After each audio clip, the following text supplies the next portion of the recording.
When I was 13 years old, I went to Greece for the first time, to Sparta, with my grandmother, who's passed away, and my father.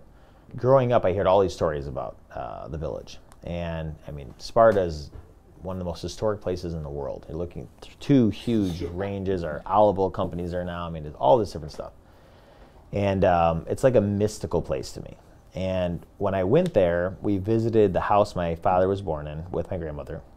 We were walking through the town after we put our luggage down into the house, in basically this center, this little village with all these little shops, and then it goes into the mountains and then the residence. So we walk up, and I'm looking at this bell, this historic church, you know, that's been 400-year-old church. Bells are going off, 6 o'clock or 7 o'clock, kind of whatever time it was, kind of during that, was, you know, 1, 2, 3, just ringing, chiming, you know, and you hear it rumbling through the, you know, through the mountains. I remember looking at the bell right next to my grandmother, you know, and I don't know if it was like me being in the space at that time, the first time there, all the stories in a historic place like that with all the history. And I remember though looking at the bell, and I always wanted to open a restaurant since I was little. And I remember that moment, it was like, I'm going to build a bell in my restaurant. It was like, honest to God, like I knew it. I was like, I looked at it, I was hearing it, the feeling was so like powerful, it was amazing. Yeah. If you look in the old village style like that, where it's ringing at the top of the hour, it tells the time. In that village, which there are tons of villages around the world that way, if you're in the olive groves, or you're in school, or you're at home cooking, or you're playing in the playground, whatever it is, the whole town tells the time by that bell going off. Sure. Very similar to what we, in our little Wadsworth community. And Wadsworth, it sounds crazy, but Wadsworth is a small community. It reminds me a lot of my father's village. Very similar. Okay. Farming community, horse community, equestrian community, the little church, the little school, everything is very similar. And it's always, you know, kind of stayed with me. In old-time America, though, if you go into, you know, the 1800s, if you're down south in your little town in Alabama or wherever you are, Georgia, has a church with a bell, you were a bona fide town, you know. Wow, your town has a bell. That's where the circus would come through. That's where the markets would come through. That's where, you know, if they were going to the unions to start, you know, gathering people for a new project, they'd go to the place with the bell, with the town, you know, and it was a sight point. So if you look at it, geographically, you have around the corner, you're sitting really high in this bell, it's all glowed, so it has that American history type part of it. It also has the experience as a kid for me, though, when that bell's going off. And you won't hear it too loud within the restaurant, you know, you'll hear it kind of subtle. From outside, though, it, you know, tells the time. We can control it how loud and how, you know, how strong it hits, too, which is pretty amazing. I met a private dealer named Todd Lauer from out east. He's been a bell collector of Henry Stucksteed's bells. Henry Stucksteed was one of the most famous bell casters in the world. He was an immigrant from Europe who came to St. Louis, Missouri as a kid with nothing. He started a bell foundry making church bells, which you can find in special places around the world. He cast the bell in 1898. And in St. Louis? In St. Louis. St. Louis, Missouri is branded, cast into the bell. It weighs 2,000 pounds. It's solid bronze. Bronze has a different hymn than cast iron bell, which I didn't like. The cast iron is more of like a trombone, like a bong, and this has a really beautiful hymn to it. So I wanted a bronze bell. I did a ton of research at the library to find out, you know, the type of bell, and I wanted a storied bell too. The bell was made in 1898. It spent 60 years in France in a church there. Really? Was transferred to Switzerland for 10 years. From Switzerland, it came back to New York Harbor in 1981. Todd Lauer purchased the bell from Lauer Bells. They fabricated the bell inside for the mechanics. The bell is exactly the same. A company called Chime Master literally put the chime in the bell. I can control it from my phone. So how, you know, when you come in for your wedding, you literally have wedding bells playing as you're coming in through your wedding. I mean, it's unbelievable. But the main purpose is telling the time, to time you back, you know, to this feeling, which is amazing. And I think when people feel this bell going off and the food and everything, it's just going to be awesome. The bell, though, is cast, like we said. His name is into the bell. It is a tagged bell. So tagged bell is if the bell is ever sold down the road and you can't find, then we will be returning it back to the foundry. You actually be able to see the bell through the inside the restaurant. There's a 40-foot piece 40-foot tall glass opening. So as the bell is striking, when you're in the bar in the dining room, you can see it through the ceiling. Oh, wow. There's a rope that actually hangs, and this hangs in the middle of the dining room.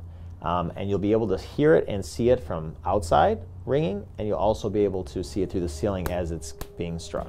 The blessing, too, was awesome. And even the blessing, Father Merrill from St. Pat's Church, big establishment in our area, actually blessed the bell. First bell blessing he's ever done in his career, too. Really? It's amazing. He was actually born in Wadsworth, and his mother was born in Wadsworth, too. No way. Wow, I didn't know that. But he blessed the bell with the olive oil on the bell and the cross in the same exact way that they would bless bells in the late 1800s. Man, that's awesome. Thanks for telling me the bell story. There you go. So we can cut that back in somewhere else. So welcome to the Craftsman Interview. I'm here with Dimitri Kallianis from the Shanty, and I got to say this, man. George and I just went on a tour. Thank you for the tour, Dimitri. No problem. It is not an overstatement whatsoever that this place is 100% unique, straight from your imagination. The artistic qualities, the attention to detail is absolutely stunning, slightly overwhelming. But thanks for giving us the tour and kind of laying things out. I'm super excited about, so we're going to just kind of take this thing. No problem. I'm going to jump around a lot as things come to my mind because I'm not very linear in my thinking. So let's get right into it. How are you feeling about where you're at today? We're feeling great. Thanks for coming, and it's our third interview, so I'm excited. The first time I met you guys, it was more of a concept, and now it's becoming a reality. So we're about 3 months away from opening. We're feeling really good. We got the building's been great. Our general contractor's been amazing. Architect, everyone's done a great job. Every single sub has worked together fantastic in a great way, and everything's great. So we're super excited. The building's coming together really well. All these 8 years of sketch drawings have finally, visually, you can see them now, and we're getting really close. The finishes start this week, and we start hiring out the staff starting at the end of this month. So we're really excited about it. Everything's great. So let's go back to the concept just for some time, because now I see it.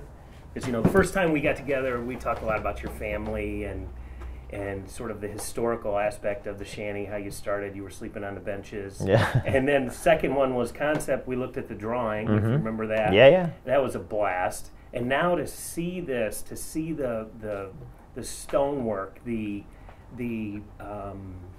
wood is unbelievable. You got the bell in the tower now. Yeah. It's not. You're going to drop it a couple feet, right? Yep, it's coming down 20 inches. So we put the bell up with the 50-foot crane, so we didn't want it moving around. So it's attached right now to a wooden beam, and now it's going to be lowered into place and then lit up. So visually from the road or from inside the restaurant, you'll physically through the restaurant be able to see it through the space, ringing at the top of the hour. It'll tell the time for a 3/4 mile radius of the restaurant. And outside, when you drive by, it'll literally glow in the air, 50 feet in the air, creating kind of the icing on the cake for this huge culinary village that we've created. Yeah. So really excited about it. The bell is very important. There's a couple aspects of this that I noticed, because you're coming at this, I don't know how you would split it up, but you're coming at this really from an artistic perspective, by and large, from what I can see.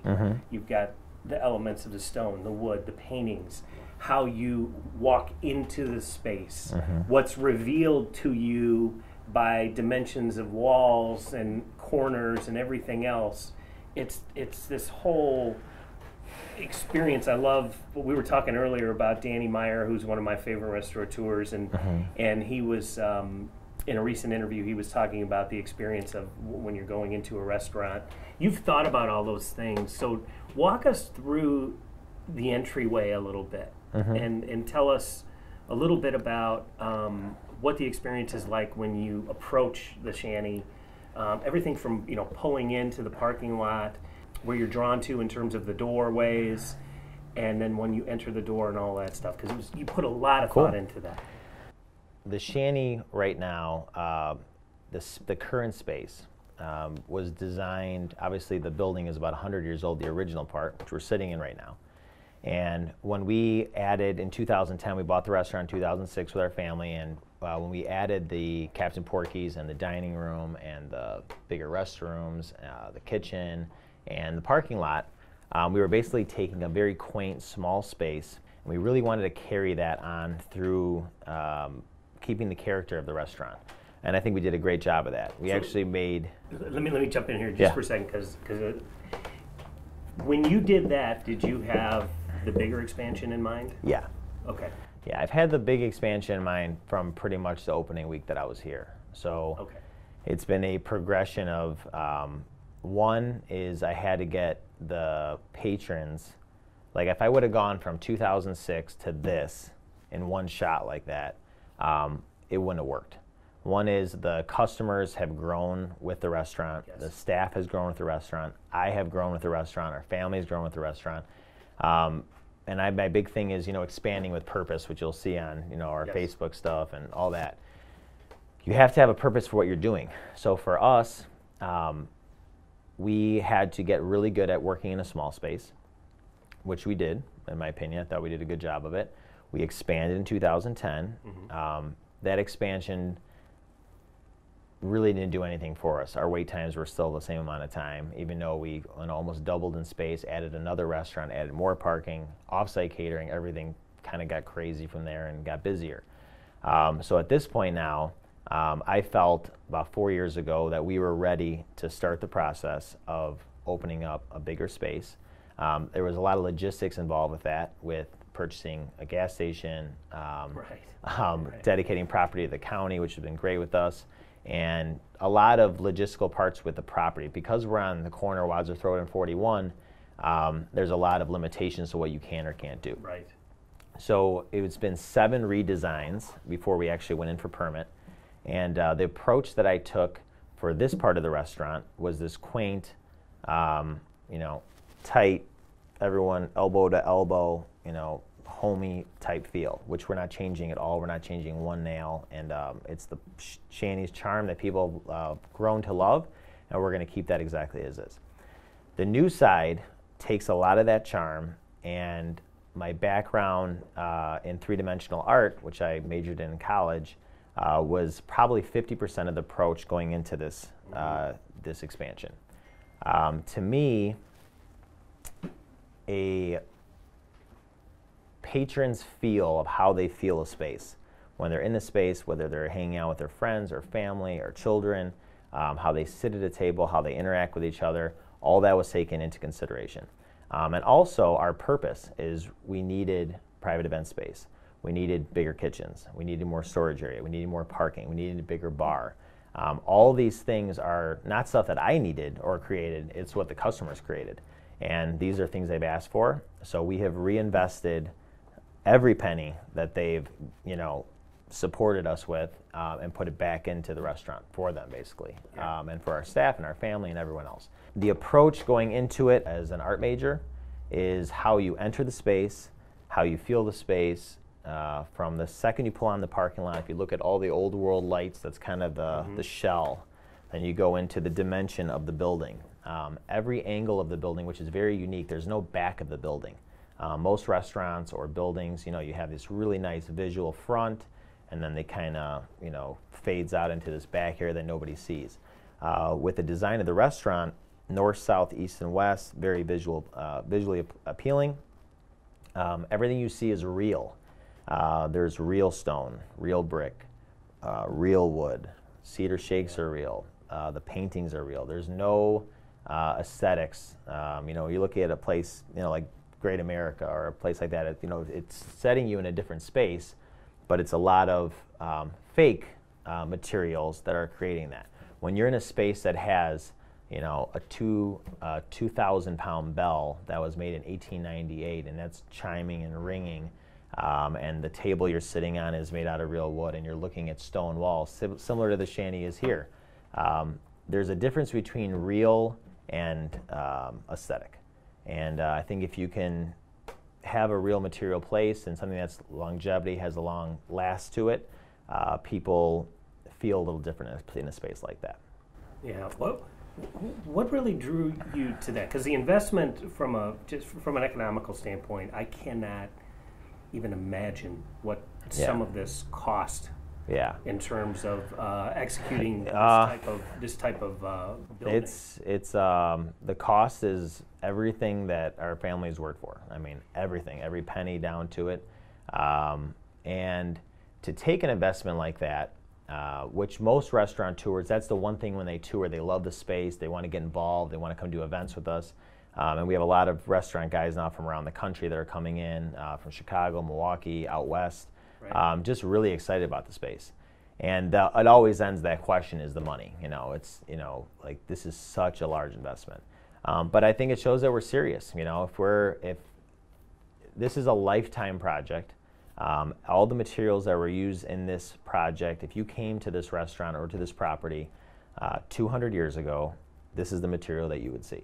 If you came in 200 years from now, it should look exactly the same it does in May when we open.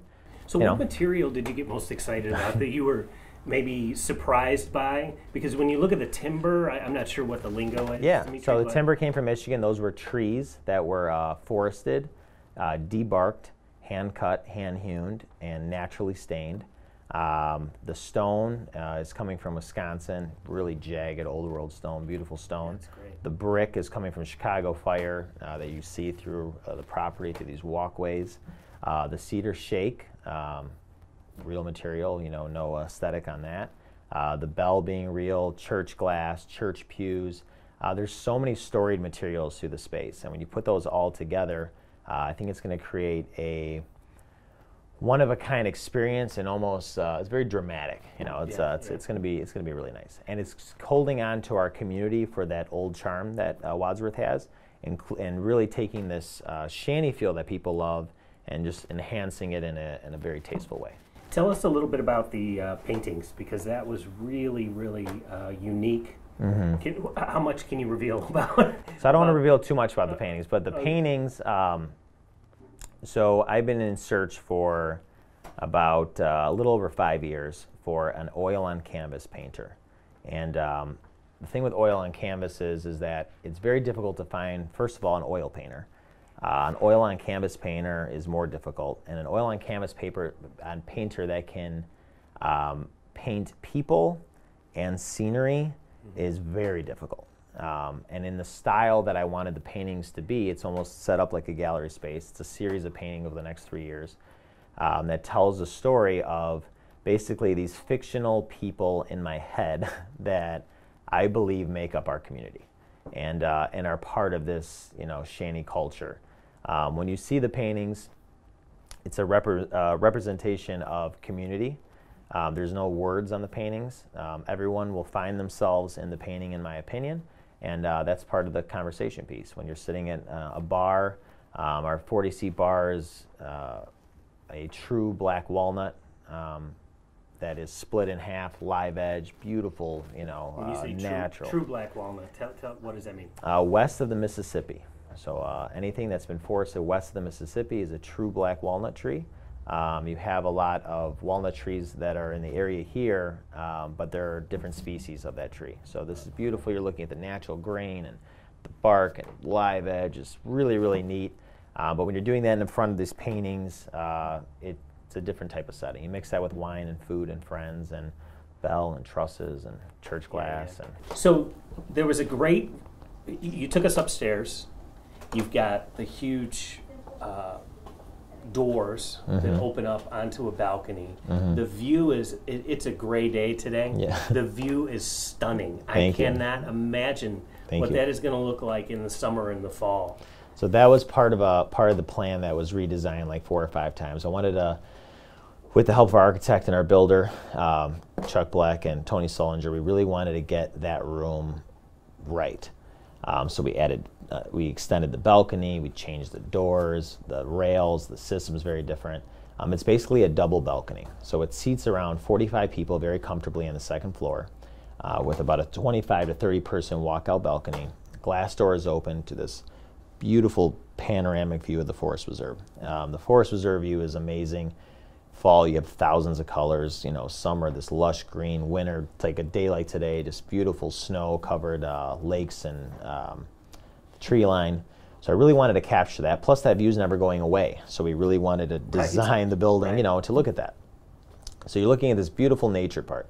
Then when you look to the west, it's this, you know, the trusses, and every truss lights up, and these beautiful chandeliers made out of cast iron rods. And you're looking straight down into the banquet space over this open air railing. The private bar upstairs. We've been very fortunate. We have over 95 events already booked in the space, which is crazy. It's incredible. Yeah, it's awesome. And people really trust us, and we appreciate it, and, you know, we do our absolute best for them. We've had a lot of experience in catering in the past, obviously through Porky's and the Shanty. So a lot of those events are coming to us now. But I mean, we're booking 2019 weddings in 2020, and we've been very fortunate. Everyone that's walked through the space is booked. And you know, it's already, even though the finishes aren't even done, it's really transforming and into this, you know, very unique space, which was, you know, our goal. The second floor, though, is pretty amazing. It's like every view you have is just, wherever you look, it's the internal view is amazing. Yeah. Because if I'm sitting on the rail on you know, forget about the outside, that's just stunning. But if I'm sitting on the inside, you've got a bar up there, right? Yep. On the end. Yep. Nice service bar, real cool, yeah. If you're looking down, you're looking at the trusses and you're looking at the room below, you're going to have a great sight line to a beautiful painting. So the big thing is that everywhere you sit, so we've done a lot of offsite catering. We do them in tents a lot of the time. So basically you're taking a white tent and you have to do all these things to make this white tent look nice. And when you take a picture of it or photography for weddings, you know, it's important that you get this shot and not the back of this white tent. Right. For us, every single view, interior, exterior of the building, and this is something that I spent years on for the sketch part of it, is something just beautiful, natural. You know, it's just anywhere you sit. If you're in the wine room, if you're in the main dining room, if you're in the bar area, if you're in the wine cellar, if you're upstairs, if you're on the balcony, everything, every view, every angle of your body that moves, it's amazing. You're hit with beauty everywhere. Yeah, right? everywhere. You know, and it's natural, and we left everything in its natural state. You know, the wood we left in its natural color. The scrapes from the hewing, from the hand hewing. I mean, that character. Tony Sullinger, our general contractor, says that, you know, every wood has its own story. Every piece of wood has its own character. And I think the entire restaurant, you know, has its own character that way, including the existing side. So everything has a different part of history, a different story, a different meaning. When you put those all together, I think it's going to make a pretty amazing, amazing space. But the two main things that we're focused on is food and service.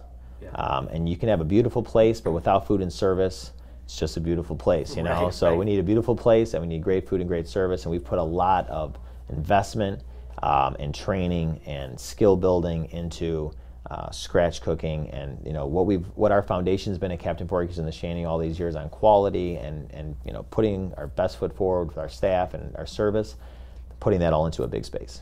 So I think you have a unique philosophy, if you will, on the banquet space. So talk about what you didn't want to do in terms of large events. And I loved what you said to me earlier about you have to build something for big capacity, but you also have to build it for slow times. And talk a little bit about what you mean by that. So the private event space, you know, there's obviously a need for private event space, you know, in our area. Right. But I think that there's not a lot of unique private event spaces. And visually, you know, that's one thing. If you have a wedding, you have a corporate event, you have a retirement party, a birthday party, you want to be in a place that's special, that looks very nice and has a great ambiance to it. But when it comes down to the food, that's really where we want to excel. We are going to be offering, which is very unique for a restaurant, but we're going to be offering our menu items. You know, if you want whiskey shrimp and apple brandy braised pork shanks, tequila salmon, you know, our lamb shanks, all these different items, goat cheese wontons. These storied items that have a lot of character built behind them and a lot of work in developing these types of dishes to be available for 150 people, you know, available for 200 people, available at a wedding. And what we found out is we have tons of weddings that are booking now. They want our food. They want the stuff that they came here eating for lunch and for dinner, you know, and those are the experiences that they have. That's the comfort level they have. Most places are doing, strict banquet food. They're doing, starch, potato, the whole thing, which is great. But we really want to take it a step further and really highlight the scratch cooking and the character of this food and put that into that space. We're looking for a full experience, not just buffet food. We'll be able to have capability. We have our main kitchen, which is quadrupling in size. We have Captain Porky's kitchen, our smoker at Captain Porky's. We invested a lot in our private event kitchen. So if you're having 160 people for a corporate event or a wedding, and you'd like filet mignon, red wine reduction, and chicken saltimbocca, whatever the dish may be, those meals are prepared fresh in an isolated kitchen by an isolated staff, separate from the Shanty and Captain Porky's staff, where that food is coming fresh directly to your table. The food is not being prepared early in the morning, and we have a wide variety of serving styles now. We can do full plated, we can do full buffet, we can do hors d'oeuvres, past hors d'oeuvres, micro desserts, so many different things. Pastry stations are being built inside there.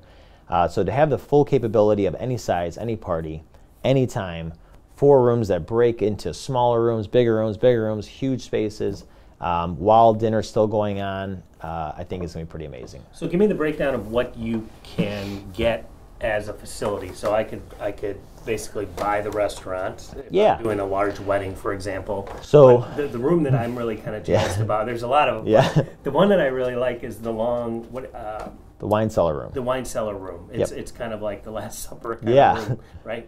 Where you talked a little bit about the painting that you have coming for that, which is unique. I won't give that away, but talk about the different capacity and different events that are kind of happening that people are booking. You can do a party of 20 in our wine cellar room. Okay.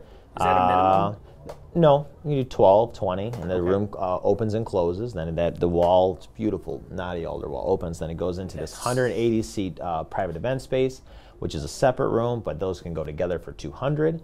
Then you have the upstairs balcony for 45. You have the balcony for 30. You put those together, you're at 70. You put those all together, you're at 270. Yeah. And the wall opens up again into the bar area. That's another 120 seats in there. So, 400 seats, 400 people, 300 people, and any size doesn't really matter. Well, and the versatility is you can make it cozy. Yeah, as cozy as you want or as large as you want. And, for a wedding, you want a grand, big look. For a business meeting or your grandfather's birthday, you want it in a small space. Right. And I think with the wine cellar room too, which is so cool, it's this long table that breaks up into other tables, but it's long table, beautiful stonework, knotty alder, door that closes, wines to dry aging, all the way through our reds. Yeah. This beam above you, the oil paintings. It's named after my grandparents, George and Olga Rodas. So really all the experiences I had going out as a kid with my grandparents who really taught me a lot about the table and the setting and the feel of family and that kind of setting is all going to be represented in that room. So I love that room. Tell me about the table. What are the tables going to look like? So the table are all done. They're also hand hewn, all hand scraped wood. Everything is custom designed, custom built. The tables are basically 5 tables that can break up or go into one long table, nice cloth on top. And just very old world. That room is going to look, 150 years old. How about the chairs? Cool. The chairs, we're going to do a mix of wood and metal mix. We have a lot of, kind of an industrial look going through the beams with all that the cast iron, the plate. So kind of tying the plate together with our wood look, and which is great too because it's a universal chair. It looks great for corporate events. Looks good for every night. You can put table chair linens on them, and and covers, and so many different things we can do. The versatility is amazing. The bar area is really special too, though. You have our live music, which is going to be moving on Fridays and Saturdays into their larger bands. We have a 40-seat bar, that live edge, and you're in a cathedral-sized ceiling. You have these beautiful church glass windows with stone and brick. And talk a little bit about the sound and the bands and how many players could you get? Is it going to be a stage? That's one thing we kind of ran through that part. Yeah. So the stage. I'm going to let the musicians build the stage for us. So we're going to do the first year, no stage, plenty of space there. And at the end of every performance on Fridays and Saturdays, I'm going to sit down with the musician and we're going to go over what they're looking for. And then after they all work together, a lot of them don't know each other yet, but they will. They'll all work together, and then we'll put a sound system in and the whole thing. We're not looking to do huge concerts or anything, but it's going to be nice. We're doing some platform. in the middle of the dining room earlier in the night. It's a really cool platform, acoustic, real intimate, live in the middle of the dining room, big space. Stuff that you'd find in, Greenwich Village and, New York, 1960s. It's a different style that I've not seen anywhere. And we're really paying tribute to a lot of the songwriters that influence the music you hear in bars and clubs all over town. Yeah. So these guys, a lot of the musicians are super excited about it, bringing these old songs back. That'll be part of the early performances, and that moves into the live stuff that people like. Well, one of the coolest things, and I don't know if I ever told you this, but before our second interview, you gave me a playlist that you shared with your contractors, and I was listening to it. I still listen to it at work. I just put it on the computer and just roll with it. Yeah. You got Dylan. I mean, everything. You got great taste. So I was thinking to myself, okay, so you're building this place out. You've got this vision, and you're the only guy I know. That's why I love you, man. Because you're the only guy I know that would create a playlist to go with the. It was the inspiration behind it was. It was actually it was a requirement for our general contractor Tony, which I'm sure he'll be cracking up when he hears this, but to listen to before he starts a project. It was a pre-construction soundtrack. Okay. All the songs that on there, I have another one coming out too towards the end for the finishes, but all the music on those two sets that you guys saw, the two CDs, and you heard. Were all the music I was listening to the last 10 years while I was doing the sketch drawings for the concept. Yeah. So it's all tied in through there. The private event showroom office, which looks like a little old school, store, old world store with the stone. Then it goes into the 16 dimensions into the bell tower. I was listening to Patty Page, How Much Is That Doggy in the Window? Really old song, Right. But for whatever reason, that was never on the plan. I was listening to that song, and then popped up the catering showroom office. So that has this visual of when you're looking through that tied into the paintings that you'll see in the drawings from the illustrators when you're driving down Wadsworth Road. So all this stuff makes sense. Take me from, I'm pulling in. What I love about the concept is every stage is an experience. So I'm pulling in, first of all, you've got a lot more parking, so from a practical standpoint, but the parking lot is even beautiful in a sense that you've got those really cool lamps, and one thing I noticed was when you're on the balcony, you have a railing and you can't see the parking lot, so your sight line is going directly into the Forest Preserve. I thought that was kind of cool. But let me back up. Take me from literally pulling in to walking in and how everything is sort of revealed to you, because you've got all these different layers of dimensions. You've got different wall sizes for very specific reasons. So talk a little bit about that. So I'll start with what I used to do in college, because that was the direct, exact approach that I took on the property from the outside to inside. In college, we'd have a professor that would give us a topic, and we'd have to create a three-dimensional art piece that would get graded. That's how we got our grades. And then we'd have opening nights for people in Milwaukee. I was into Southern Illinois for 2 years and Milwaukee for 2 years, so we had people in Southern Illinois that would come in and through these gallery spaces. So the way that I used to think about it was, I create a piece, takes me 3 months to create this dimensional piece. I didn't look at it as someone's going to look at my piece. I looked at it from the time they got out of their car, how they walked into this room, how they approached my piece, how they entered the piece, how they looked at it, and what they would see when they left. What would leave, the lasting effect they would have. Taking all that into consideration, that's how I wanted to set up the property. So that's what took so long to do it, because I really looked at it from all the angles. You're driving in your car. First thing when you come up to the property, you're on the corner of Wadsworth and 41, so you have a great visibility. The shell is all these old world fluted lights, that was like a whole year of the flute and the hang and how we did all that. The colors, everything about it. The bass, nice big bass.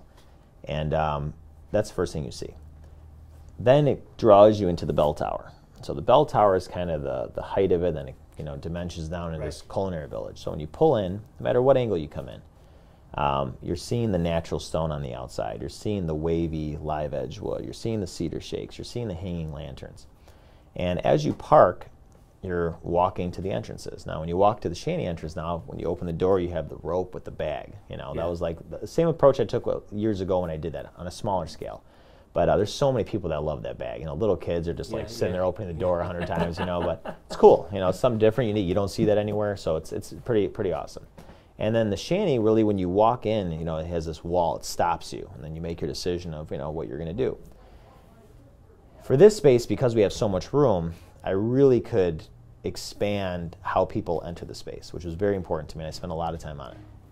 So from the back side of it, you walk in, see this beautiful red brick, Chicago fire brick, this cast iron gate that Ray Peterson, a local welder, a great friend, we designed together, and he's welding together, and it's hanging lanterns, this old alley.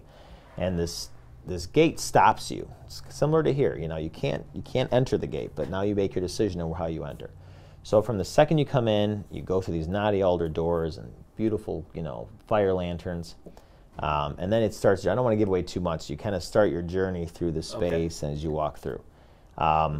And you got to experience it. You got to come see it to do that. And some people will notice and some people won't.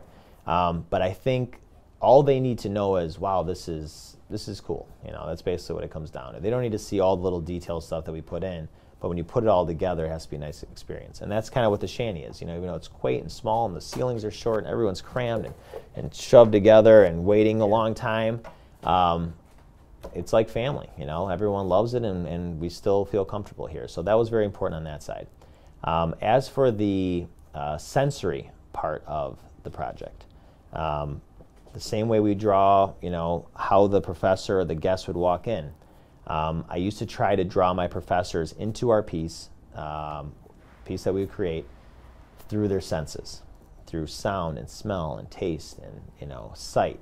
If you look at the entire project, you have the sight of a 50-foot bell tower.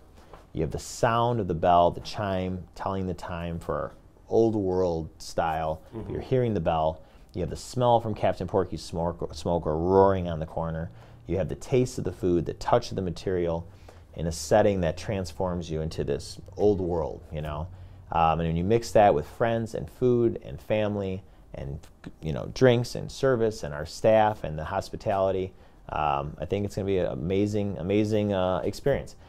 Cooking classes start at the end of May, which is going to be a whole other thing. We have chefs from around the country coming in, James Beard Award winners, Food Network chefs, having our staff work with, you know, working with a chef from New York City or from California or from Italy or from Greece or wherever it's going to be.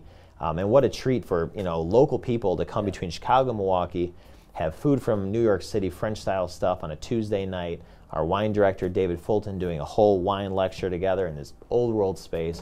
I'm excited. I mean, you know, I'm going to come as a customer. It's going to be awesome. So I'm really excited about it. Talk a little bit about the theater piece, because the space can double and triple as, you know, obviously it's dining space, it's event space and all that, but then you put this whole, you talked a little bit about the platform in terms of singer-songwriters, but you have a theater element. Tell me more about that. So in the oil paintings, which people will see, and I don't want to give it, like I said, too much away, but people will find themselves in the paintings. A big part of this Shanty culture thing that I've been talking about for so long is really bringing all these people as a gathering space, a center for people to express what they're, you know, passionate about, which I'm doing right now. You know, I'm passionate about the restaurant business, I'm passionate about my artwork and design and all that, so it's all in one space. But really tying the farmer, the musician, the chef, the poet, the artist, all these people in one setting, the creativity of something like that, just when you get a lot of people in the same space doing that kind of, you know, kind of work, I think it'll be appreciated by so many people, you know. And for us, it's a great showcase for people. We have illustrators now about to hire next month, a house illustrator to tell the story of what we're doing through illustrations, no words. We have Jim Neal, the old theater director from Viking School. I mean, just world-renowned director. So I got him involved, and we have all these different people involved. It's so awesome. So you call this, in part, I mean, so it's we're called our Wishing Well of Creativity Committee. Yeah. So, you know, peel that onion a little bit. So a lot of people have asked the last 5 or 6 years. There's been a lot of articles now in magazines and art magazines are asking really about the concept. You know, we know it's a restaurant, we know it's a private event space, we know it's a bar. These are your functions, you know, but this is a lot further than just food and drinks. You really are creating kind of this gathering space for a lot of different, you know, creative people. So in college, in my dorm room, my freshman year, we used to have all of us just hang out, you know, during the week. One guy's playing the guitar, the next guy's painting, this guy's hanging out, this girl's having a glass of wine, you know, and it'd just be a big party every night on the 16th floor in our in our dorm room. In our tower in Southern, and it was just a bunch of really creative guys I was fortunate enough to be around through my art classes, and we'd have a great time. And that's basically what I'm creating again now, is bringing, you know, all these creative people from different backgrounds into this committee, which is going to meet about 4 times a year in the wine room, and we're just all going to drink some wine and hang out and talk about concepts and different things. And we have the shell, we have the space, so the stage is set now. Incorporating, you know, their vision into it as well. You know, our motto is built by the people, and it's been that to this point, and now it's really going to grow into a lot of different things. So as much influence everyone can have, you know, we appreciate. What surprises have unfolded for you as it relates to this? Because you've got everything. I mean, you're extraordinarily detail oriented. You've got a strong vision. You know what you want, which is beautiful, but there had to be some surprises. You talked a little bit about redrawing some things and resketching some things when you were pulling permits. I think the challenge is that, you know, in my head I have what I want to see, and sometimes what you want to see and what is code and what is legal, you know, is an issue. Yeah. So. That's why, you know, having a great GC and a great architect, you know, they can take that vision and tie it into that space. We really took our time on a lot of stuff. We drew and drew and drew and redrew for almost 2 years before we, you know, broke ground. And the one thing that I was surprised about, which I thought would be more difficult, but I think they understood what we were doing, but, you know, with stormwater management and the county and health departments and the city and all these different things. You know, they came in, you know, they have a code book, they're following what they have to do, which is great. And they did an unbelievable job of being firm, sticking to the code, and working with me in a creative way to still get the end project, you know, end product. You know, you have a 50-foot bell tower that's going to be ringing, you know, there's not really a code for a 50-foot bell tower, you know, so, you know, we worked that, well, everyone just worked together. And I think that what's pretty amazing is between this, you know, the great staff we have and the patrons and our family, and the supporters, really a lot of the contractors too now are just believing in the place, you know, which is great. This is probably the largest restaurant project in the area done in the last 20 years, independent, and everyone's like, oh, you're gonna be so stressed out, and everyone's done a great job. I mean, every sub I would hire back again.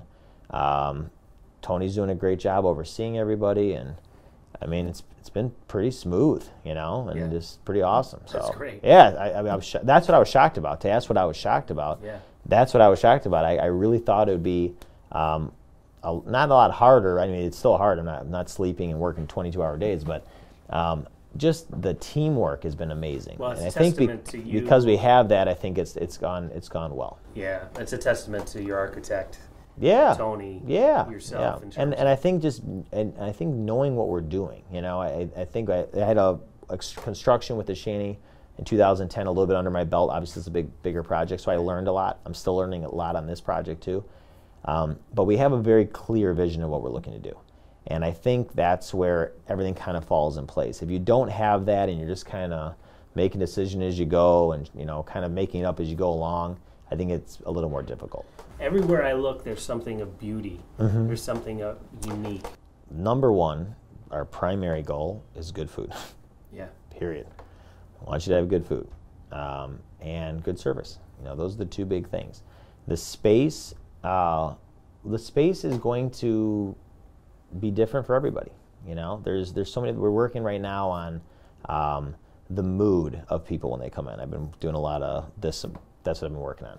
So when you come into the bar, we'll just start with the bar, for example. I'm coming into the bar, the Shanty's bar, which is staying exactly the same. Part of Wadsworth history, would never change it. When you come into the bar, our bar is a chill bar.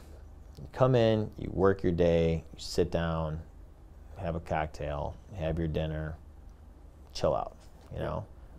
Nice bartender, we talk with the bartender, you know, it's that kind of feel. This other bar is a different type of feel. I have 10 friends. I have, 10 ladies, 10 women from a neighborhood. I want to go out, have some wine. We want to watch a game, even though it's not a sports bar, but it's a beautiful space to watch a game. It's to see a live music band that's not 3 pieces, now it's 5 pieces. The mood that you're in is going to change every day. And what's going to be pretty amazing about the space is pretty much in any mood someone's in, I spend a lot of time in the design on, we offer that. It's very difficult to go to a restaurant where they usually have 1 bar. They don't have 3 bars. You can't really like go into a lot of different, into a lot of different situations where I'm having a drink at the bar here. Let's say it's 5 o'clock on a Tuesday. And I came here after work and I'm having a meal and some nice dessert, whatever it is. And then 3 of my friends walk in. Well, now the Shanty bar, the current bar, is not really set up to hang out with 4 people. So I might close my tab out here and then I'll walk to that bar and then I'll have fun there. Yeah. Or for dinner, I want to come in with a group of 20 people. Very difficult here for 20 people. We do them, but very difficult to get a reservation. So now with the space, the timing, hopefully less wait times, complimentary valet on Fridays and Saturdays. You don't have to walk to your car in the winter now. You can complimentary valet if you'd like. If not, there's still a whole other lot that you can park your own car. So we're just offering a lot of convenience things. The pace of the restaurant, right now it's just so rapid, because we have so many people we're trying to seat in such a small space. Now you can have an after-dinner drink. You can have an after-dinner dessert. You don't have to be so rushed, kind of like how right now, which is something I never liked about. That's one thing that's been a challenge for us. But when you got 300 people sitting outside, we got to move fast. You got to move. You know what I mean? Or it's taking 5 hours to get a table. So it's part of it. But we're only 3 months away from that. And I think too, which is pretty amazing, is that the staff and the patrons. The loyal support has been amazing, but we've all been through this together now. We've gone from a little place to a little bit bigger place to a larger space now. We've waited the hour. We've sat in our car to wait for a table. We've done all that stuff now, It's just going to be so nice to have room, The musician setting up, going through with his guitar, through 5 people and getting elbowed in the head, and now he has a door that he can, set up his equipment nicely and do a little sound check, So we just need space, and I think that's going to be amazing about it. And I think back to your question of what do you want me to feel, I want you to feel comfortable. I want you to feel that you can bring your family here. You can bring a coworker here. You can bring your son here, your daughter here. It's a family-oriented restaurant. We are going to be open Monday through Friday on the new side for private events, for corporate lunches, gatherings. Unfortunately, funerals or wakes or that kind of stuff, we get a lot of calls for that. We'll have that available, multiple spaces. We have some days we have 4 events booked on a Tuesday, from 11 o'clock.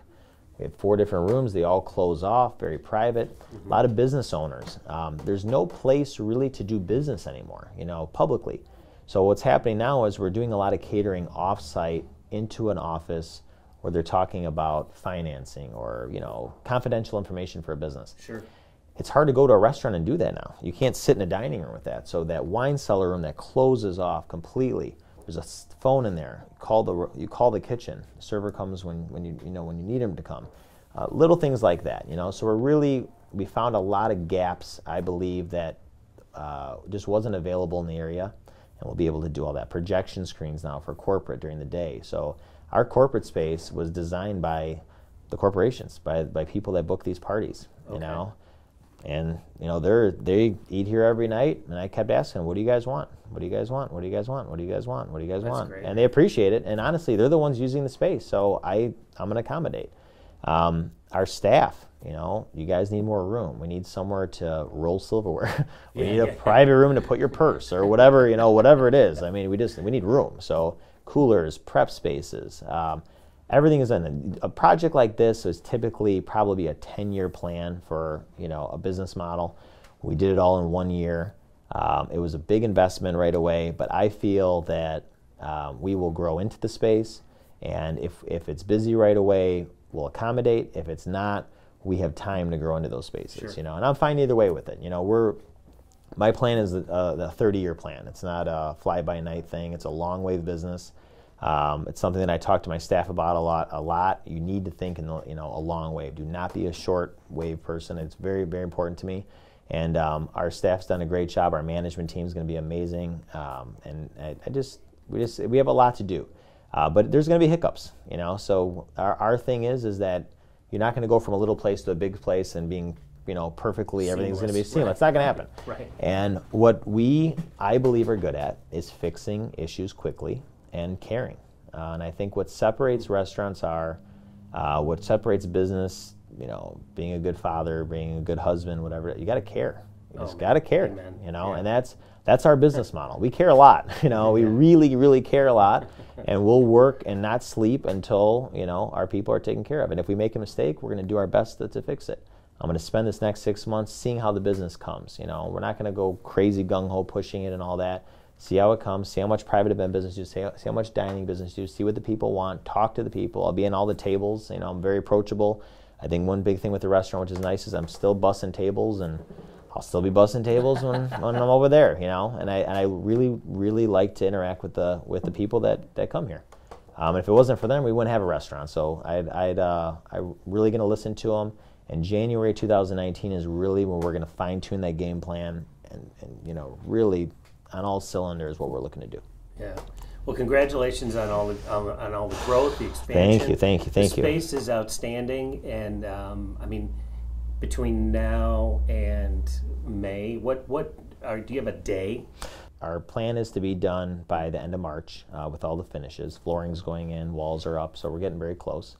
We do have 3 private events in April. We're not taking any more private events in April, though, but we have 3 in April. Okay. And then in May, we're going to be doing a 1-week opening festival. Nice. So there's people from all over the country that are flying in, past customers, old Wadsworth residents, a lot of our friends from all over. So I really can't do an opening on one night. There's just too many people to get involved. How do I buy a ticket? Do I'm working all the details. It'll probably be around $20 a person, and we're going to do past hors d'oeuvres. The Shanty existing side in Captain Porky's will be open that entire week for full dinners. Okay. And really, the first week, I just want everyone to feel the space. I want them to be able to walk upstairs and walk into the kitchens and walk, in the wine cellars and walk wherever they want to go. Free reign. Yeah. We're going to have live music every night, 6 nights of live music, 6 nights of hors d'oeuvres. We have past owners that are coming in for presentations. We have the oil paintings that we're doing. We're going to do the ring of the bell, the blessings of the bell. There's a lot of cool stuff. So we got the whole community coming in. Big festival. What week is that, Dimitri? It's going to be in May. There's Mother's Day, I think, is in May. So I got to figure out that week, but I'm figuring that out now. And I want a commitment. Yeah, but here's the thing. All right. So I'll put it out there right now. So if you come 4 out of the 6 nights, so you buy 4 tickets out of the 6 nights. I'm going to make a custom-designed Shanty jacket, all right, for you, and a little tag on the back, and it'll be written as I survived the Shanty's opening festival. So, good memento. I'm in. It's going to be awesome. So we got a bunch of people coming in, and it's going to be a lot of fun. A lot of the musicians that have been playing in this side for all these years. Good showcase for them. Great. And we'll just have a lot of fun. Get the whole community together. And drink some wine, hang out, and eat some food, So I bought a brick. Tell me, what is that experience going to look like? What are we doing? So there's so many people involved with the restaurant all these years, and I think it's a great tribute to have these family names inside the restaurant. Awesome idea. So I love it. It's like the Shanty Red Brick Road, it's really cool. And it's also important because it connects the emotional side of it. Instead of having a hallway that connects, there's 3 ways to enter the restaurant. There's through the front door of the Shanty, which currently exists. There's the new entrance on the other side of the building. And then there's this passageway that comes through from the Shanty's bar where the little stage was into the new side. Right. So it's very important. This is kind of this walkway that comes through, and low ceiling, jack arches all the way through, these cool wooden beams and sconces that light up the floor, and you have these old world pavers, which are awesome, and we're engraving family names into the bricks. I think we have like 40 left. There's 800 families that have signed up and purchased bricks, and they're $50 a piece. You go all the way through, And you know, to see generations of people that have been coming here for years and years and years that have helped literally build this expansion, you know, with their support. And you're going down in this huge stone at the end as, you know, Shanty logo built by the people. You have all these generations, and then it opens up into this, you know, cathedral, this new side. So really, that walkway is appreciation for people have done. On the wall, starting after the opening, any staff member dating back to 1971 that has worked here more than 5 years, I'm going to be paying to put their name on the wall. So all past members from 1971. Wow. That goes back from Joyce Shelley as the original owner, to Bob Stahl, to Gary Schultz, everyone in the past. And if they watch us, feel free to reach out to me. But we're going to be putting everyone's name engraved on the wall inside it. Really an appreciation alley. Is what an old staff member called it. Yeah. And the biggest thing that I'm proud of, though, with the whole project, it was built local. Every company, from the excavation to Campanella & Sons to Hometown Electric, Peter Baker, Greater Midwest Builders, the Shake Company, everybody is local. Plumbing companies, electric companies, it's pretty amazing. And it's been just a really, really big part of the culture of the restaurant, and we're just, you know, happy and proud that all these companies came together and worked really well. You should be proud of yourself for that. You have done a phenomenal job. I have never seen anyone with an expansion, you know, the shout outs and the storytelling and the appreciation that you've had, the signage off of 41, everything, you haven't missed it. And to see those contractors and everything, you're a man of your word, because it is built by the people.